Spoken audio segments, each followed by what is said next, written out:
A mother's desperate plea. It was a quiet Monday morning at Springfield Medical Clinic, a day like any other, or so I thought. As a doctor, I had seen my share of unusual cases, but nothing prepared me for the young girl who walked into my office that day. She was small, frail, and her belly was alarmingly swollen. At first glance, I suspected a severe medical condition, perhaps a tumor, fluid retention, or an undiagnosed illness. But then I saw her mother, standing just behind her, her eyes red and swollen from crying. Something was terribly wrong. As I approached them, the mother suddenly burst into tears, her sobs echoing through the quiet clinic hallway. "Doctor, please protect our family's dignity." Her voice was barely above a whisper, a plea filled with desperation and shame. Her words unsettled me. I looked at the little girl, then back at her mother. The woman avoided my gaze, her hands trembling as she clutched the edges of her coat. "Ma'am, please, take a deep breath, and tell me what's wrong. What happened to your daughter?" I asked gently, trying to keep my voice steady. The mother exhaled shakily, looking around as if someone might be listening. Her grip on her daughter's shoulder tightened. "There's no need for tests, doctor. You can see it for yourself. My little girl is pregnant." The words hit me like a cold wave. My mind raced, trying to process what I had just heard. A child. Pregnant. It was unthinkable. I stole another glance at the girl, who sat silently, staring down at her hands. She looked too young, far too young for something like this to be happening to her. "I need to examine her first," I managed to say, forcing myself to stay calm. The mother shook her head violently, her lips quivering. "No, doctor. Please, no tests. Just help us. Please." There was fear in her eyes, but something else, too. A deep, paralyzing shame. I looked at the little girl again. Her small hands rested protectively on her stomach, her fingers curled into a loose fist. She still hadn't said a word. Something felt very wrong. A silent cry for help. I knelt beside the girl, trying to meet her gaze. "Sweetheart, can you tell me how you're feeling?" I asked softly. She looked up at me then, her eyes large and full of something I couldn't quite place. Fear, confusion, maybe even resignation. "Am I going to have a baby, doctor?" Her voice was so small, so fragile, I almost didn't hear her. I felt my throat tighten. "We're going to take care of you, okay?" I said, keeping my voice calm, even though my mind was screaming with questions. "But we need to find out exactly what's going on. So I need to do an ultrasound, all right?" She nodded once, barely moving her head. But her mother stiffened. "Doctor, is that really necessary? Can't you just give her some medicine to make this go away?" Her voice was firm, but I could hear the slight tremor underneath. I felt a chill go down my spine. "Ma'am, this is your daughter's health we're talking about. We need to know how far along she is and make sure she's safe." The mother hesitated. Then finally, she gave a small nod. As I led the girl to the ultrasound room, her mother hovered close behind, never letting her out of her sight. I couldn't shake the feeling that something was terribly, terribly wrong. The unthinkable truth. Inside the dimly lit ultrasound room, I instructed the girl to lie down as I prepared the equipment. Her small frame looked even smaller against the hospital bed, and for a moment, I just wanted to reach out and comfort her. But the moment the screen lit up, my breath caught in my throat. There, clear as day, was a fully developed baby, 8 months along.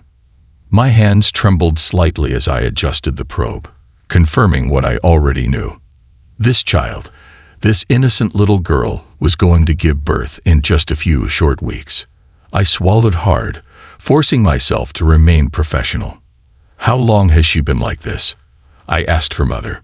The woman bit her lip, her hands clutching the hem of her coat so tightly her knuckles turned white.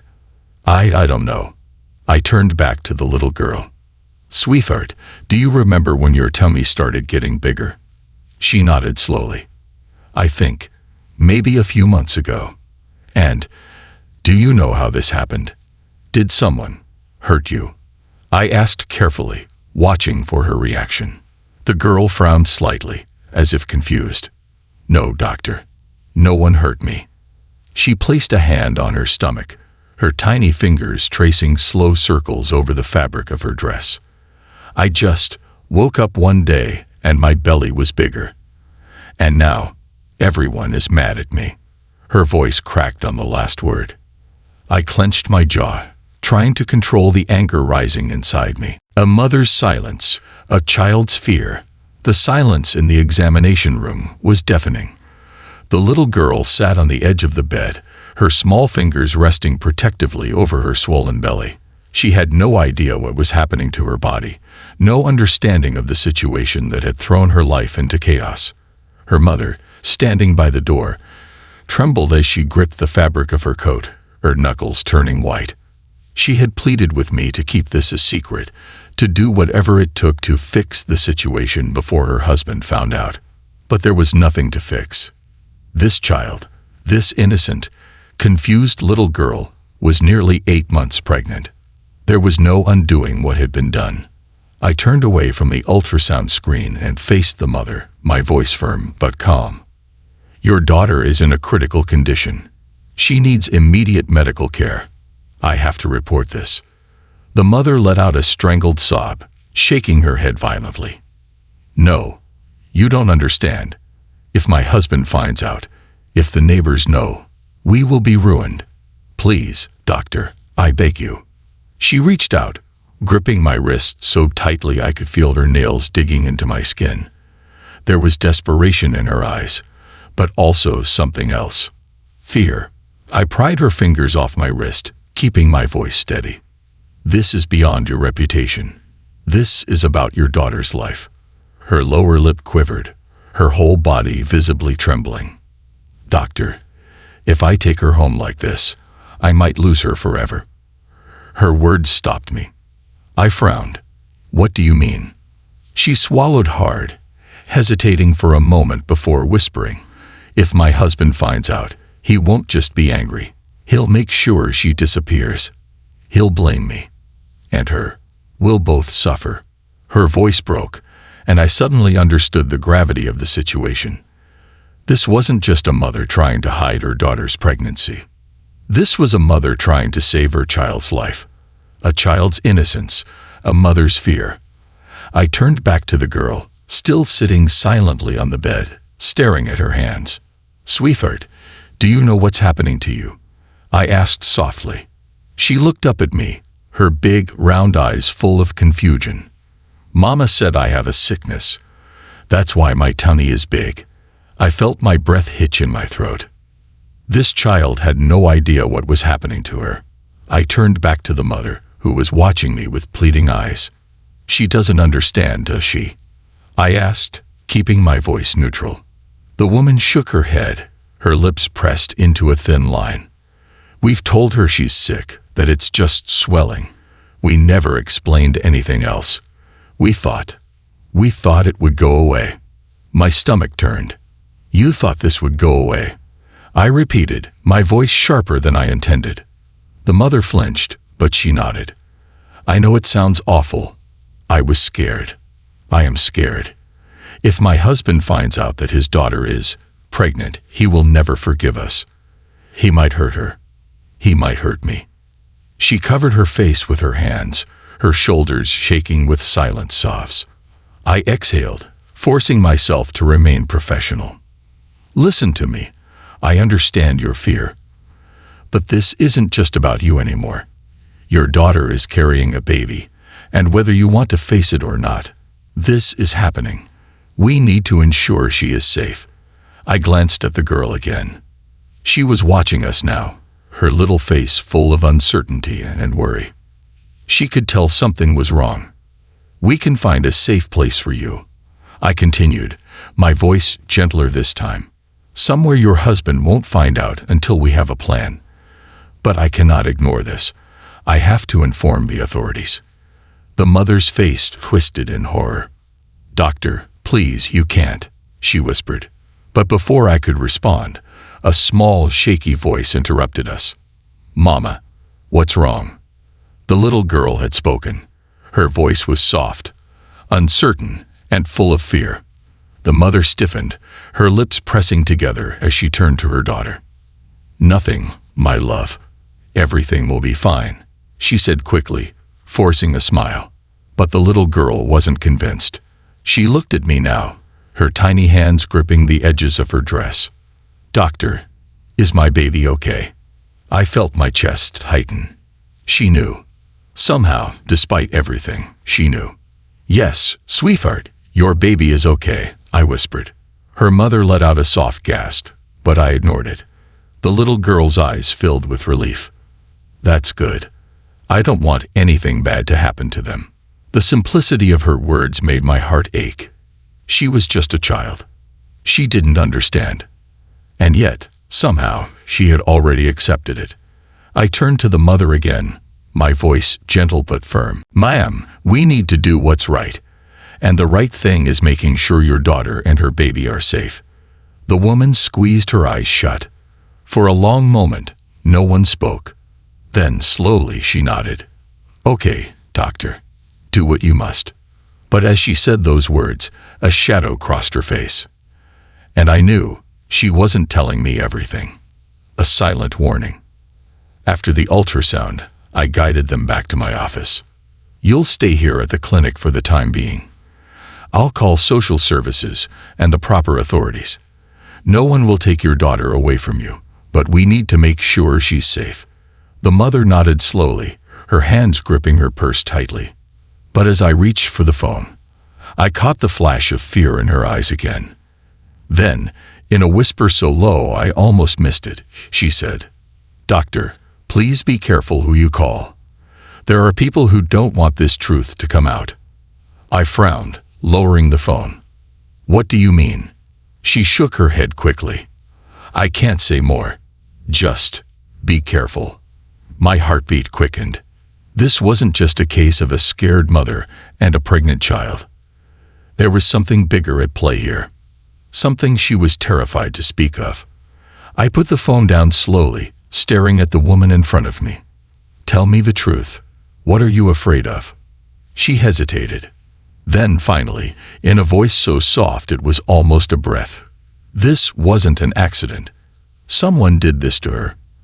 And if you dig too deep, they'll come after you too." My blood ran cold. I looked at the little girl, still sitting quietly, oblivious to the danger surrounding her.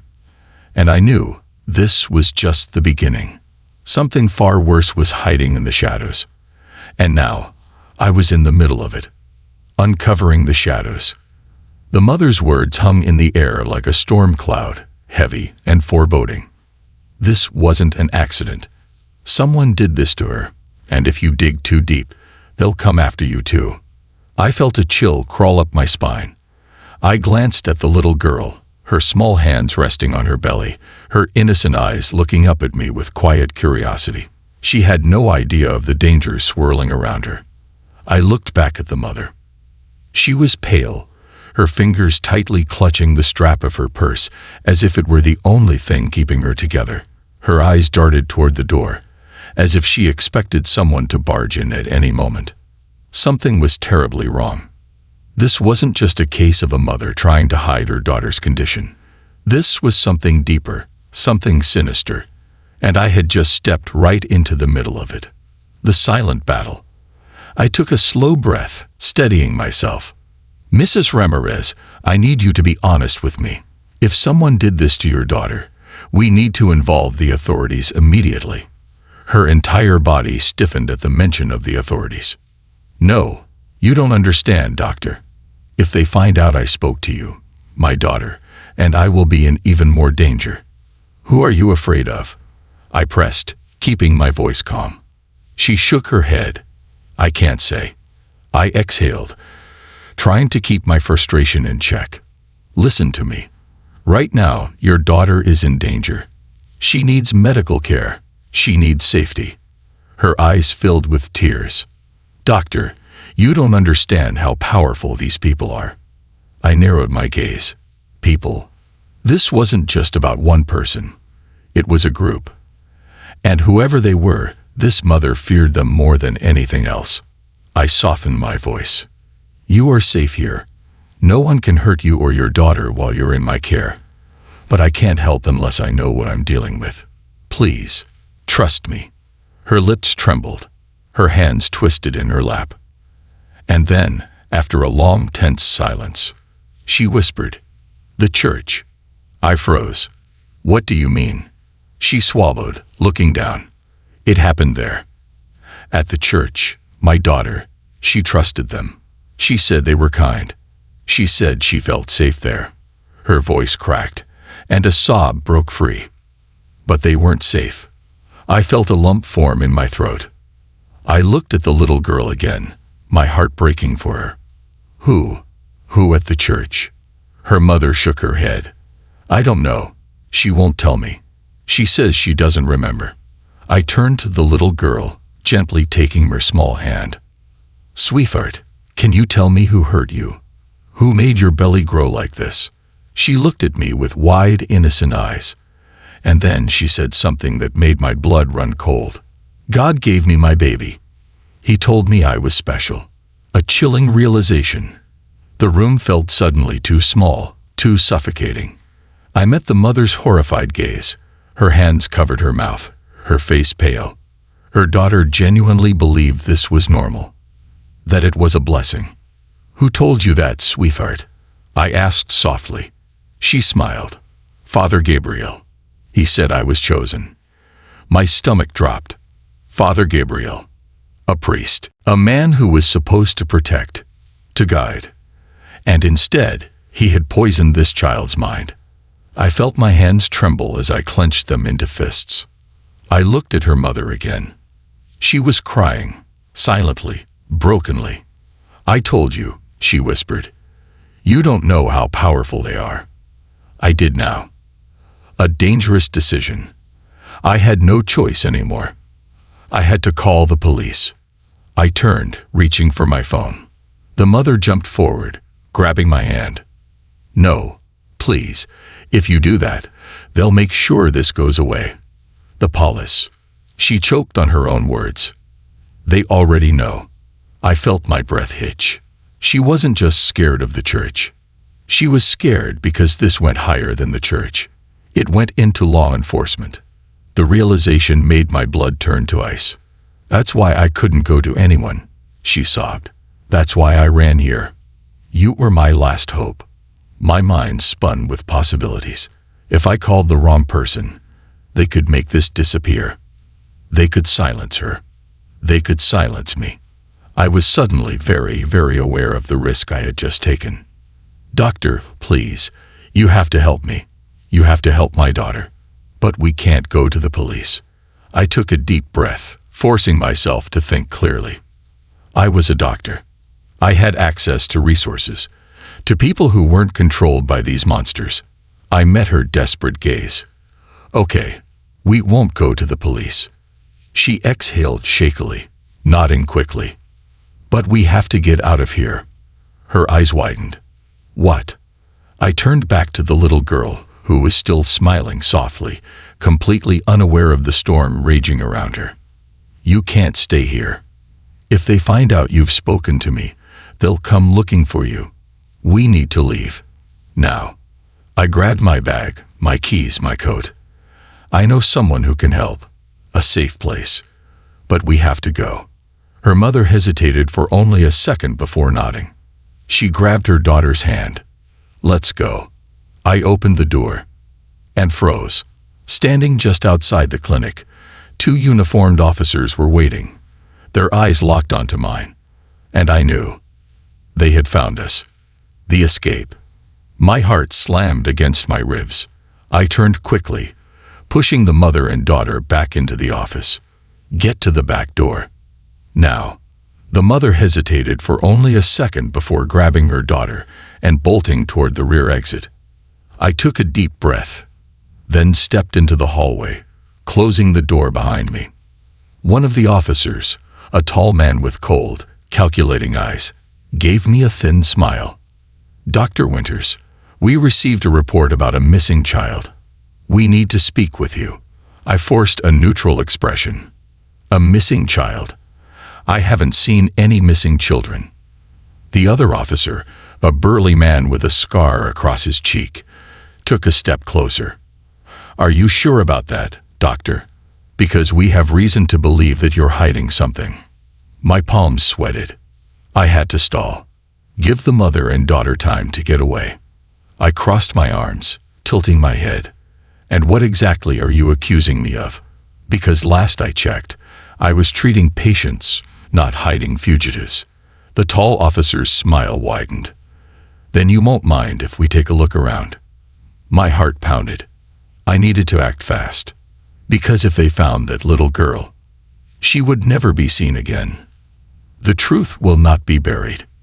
The officer's eyes bored into me, their smiles thinly veiled threats. I knew what this was. This wasn't about a missing child. This was about silencing the truth. And if I didn't act fast, that little girl and her mother would disappear forever. A desperate distraction. I took a slow, measured breath, forcing myself to stay calm. You want to search my clinic? Do you have a warrant?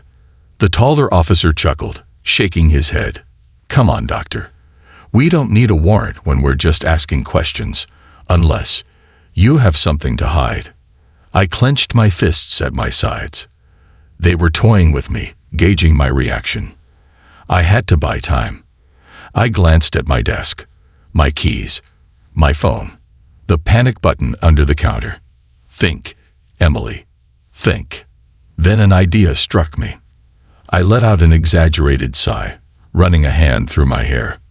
Fine, if you insist. I turned toward the back hallway and deliberately knocked over a tray of metal instruments. The clang echoed loudly through the clinic. Both officers instinctively turned toward the noise. That was my moment. I grabbed the canister of medical-grade ethanol from the counter, popped the lid, and in one swift motion, I threw it at their feet. The sharp chemical scent filled the air. They recoiled, stepping back in surprise. Oops. My hands must have slipped, I said, my voice eerily calm. The taller officer's expression darkened. What the hell do you think you're doing? I lifted a scalpel from the table and held it up. I suggest you back off, unless you want a little accident with these flammable fumes.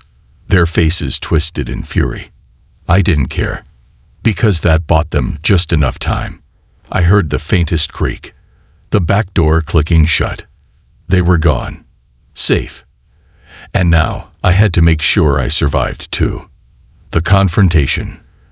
The shorter officer lunged forward, grabbing me by the wrist. His grip was crushing. Do you have any idea who you're messing with? He snarled.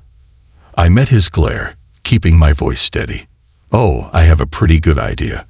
A group of men who prey on the innocent and think they're untouchable. His fingers tightened. You don't know what you're talking about. Don't I? I shot back. You came here to silence a child, to cover up the truth. But here's the thing. You're too late.